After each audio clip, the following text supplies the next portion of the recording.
Hello বন্ধুরা, আজকে আমি অনেক দিন পরে একটা নতুন ভিডিও নিয়ে এসেছি। আজকে আমার ভিডিওর মূল বিষয় হলো কিভাবে আমরা ডাইপার ইউজ করব।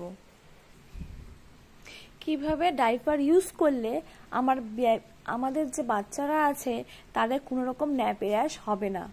প্রথমত, আমরা বাচ্চাকে যখন ডাইপার পরাবো তখন আমরা বাচ্চাকে ন্যাপি র্যাশ ক্রিম ইউজ করব, অথবা যে পাউডার থাকে যেটা ফেলে আপনার বাচ্চাদের জন্য যে পাউডারটা ইউজ করি আমরা, সেই পাউডার লাগিয়ে আমরা ডাইপার ইউজ করব। দ্বিতীয়ত, ডাইপার ইউজ করার মোটামুটি 3-4 ঘন্টা পরে আপনারা চেক করবেন ডাইপারটা ফুলে গেছে নাকি। যদি ফুলে যায় সাথে সাথে ডাইপারটা চেঞ্জ করবেন, কারণ যত এখানে লেখা থাক 6 ঘন্টা, 12 ঘন্টা, 8 ঘন্টা পর্যন্ত আপনার বাচ্চা সুন্দরভাবে ডাইপারটা পরতে পারবে বা ইউজ করা যাবে, কিন্তু কখনোই এই কাজটা করবেন না, কারণ তাতে বাচ্চার ন্যাপি র্যাশ হওয়ার সম্ভাবনা সবচেয়ে বেশি হয়। কারণ অনেকক্ষণ ধরে বাচ্চা যদি এটা পড়ে থাকে তাহলে বাচ্চাদের যে হিসু করছে তাহলে ওই হিসুটা শুকায় না। অনেকবার হিসু করলে কিন্তু সেটা শুকায় না, যতই অ্যাবজর্ব করার পাওয়ার থাকুক সেটা শুকায় না। তখন ওই ভেজা ভাবটা থেকে যায়, যার ফলে বাচ্চাদের র্যাশ হয়। তাছাড়া আর একটা কথা, যে বাচ্চারা কত ঘন্টা ডাইপারটা থাকবে তার থেকে বেশি কত ঘন্টা পরে ডাইপারটা চেঞ্জ করবো সেটা মনে রাখবেন। কারণ বাচ্চারা যখন ডাইপারটা পরছে আপনারা বারবার লক্ষ্য রাখবেন ডাইপারটা ফুলে গেছে নাকি, ভারী হয়ে গেছে নাকি।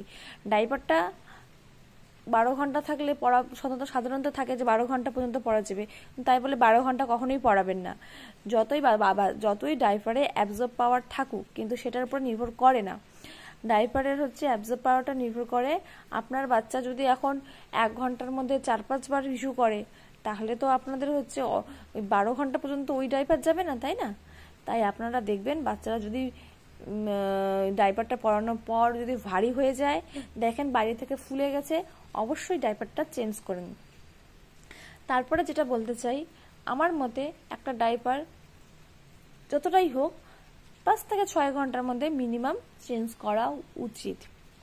আমি আমার বাচ্চার ক্ষেত্রে এটা মানি, এবং আমি যখনই দেখি আমার বাচ্চার ডাইপারটা পরার পর ফুলে গেছে, আমি সাথে সাথেই ডাইপারটাকে চেঞ্জ করে ফেলি। তারপরে যে বিষয়টা আমার কথা বলতে চাই, আমি বাচ্চাকে ডাইপার পরানোর দুটোর মধ্যে ধরেন প্রথমে আপনি ডাইপারটা পরালেন রাতে, এবার সকালেও যখন চেঞ্জ করে দিলেন, বা রাতে, আমি কিন্তু মধ্যরাতে উঠে বাচ্চাকে ডাইপার চেঞ্জ করি। আমার মনে হয় আপনাদের সেটা অবশ্যই করা উচিত। তো ডাইপারটা চেঞ্জ করার পরে আর একটা কথা, সাধারণত বাচ্চারা রাতের দিকে ইস্যুটা ঘুমানোর পরে কমই করে। তো সেক্ষেত্রে যখন ডাইপারটা চেঞ্জ করবেন, আপনি ধরেন সকালেই বা ভোরের দিকে করলেন বা মধ্যরাতে করলে, আমি যেমন মধ্যরাতে করে নিই, আবার সকালে আরেকবার চেঞ্জ করি। তো আপনারা যখন সকালে চেঞ্জ করবেন ডাইপারটা, সেক্ষেত্রে আপনারা লক্ষ্য রাখবেন যে বাচ্চাকে আপনারা কমসে কম 4 থেকে 5 ঘন্টা বা না হলে 3 ঘন্টার মতো একটা ডাইপার পরানোর মধ্যে গ্যাপ রাখুন। তাকে কিছুটা সময়ের জন্য খোলা মুক্ত হাওয়ায় রাখুন। তাকে প্যান্ট পরান বা এখন কটনের কিছু পরান, মোটামুটি কটনের কিছু পরিয়ে রাখুন, বা আপনি যদি ঘরের ভিতরেই থাকে, আমার মনে হয় কিছু না পরিয়ে কিছুক্ষণ মোটামুটি 2-3 ঘন্টা পর্যন্ত আপনার বাচ্চাকে খোলা অবস্থা পড়েন। আমি সেই সব মায়েদের ক্ষেত্রে বলছি যাদের খুব ব্যস্ত লাইফ, তাদের বাচ্চাদের ডাইপার না পরালেই হয় না সারাদিন 24 ঘন্টা বলছি, তাদের হিসাবে রুটিনে বলছি আপনার 24 ঘন্টার মধ্যে 3-4 ঘন্টা অন্তপক্ষে ডাইপার না পরিয়ে রাখুন। হ্যাঁ, আমি একটা কথা মেনশন করতে চাই এখানে, আমি ঠান্ডার দিন আমার বাচ্চা হয়েছিল, আমি ঠান্ডার দিন বাচ্চাকে 24 ঘন্টায় ডাইপার পরাতাম। তবুও যখন সামান্য একটু ঠান্ডাটা কমলো, মোটামুটি 1-2-3 ঘন্টা, এখনও আমি 2-3 ঘন্টা একটা গ্যাপ রাখি, বাকি টাইমটা বাচ্চাকে আমি ডাইপার পরাই। এবং বাচ্চাকে ডাইপার পরানোর আগে আমি কি পাউডার ইউজ করে, ক্রিম তো সবসময় র্যাশ ক্রিম ইউজ করে পরানোটা সম্ভব হয় না। তো সেক্ষেত্রে আমি কোন পাউডার ইউজ করে আমি বাচ্চাকে ডাইপার পরাই তার রিভিউ আমি খুব তাড়াতাড়ি আপনাদের সাথে নিয়ে আসবো। আমার মনে হয়েছে যে ডাইপার পরানোর ক্ষেত্রে আমি যে কয়টা নিয়ম নিজে পালন করি বা মানি, যেটা তো আমার মনে হয় আপনাদের সেটা আমি শেয়ার করি, যাতে আপনাদের কাজে হয়তো লাগবে। তো সেই জন্যই আজকে ভিডিওটা করা। আশা করি আপনাদের আমার ভিডিওটা ভালো লাগবে।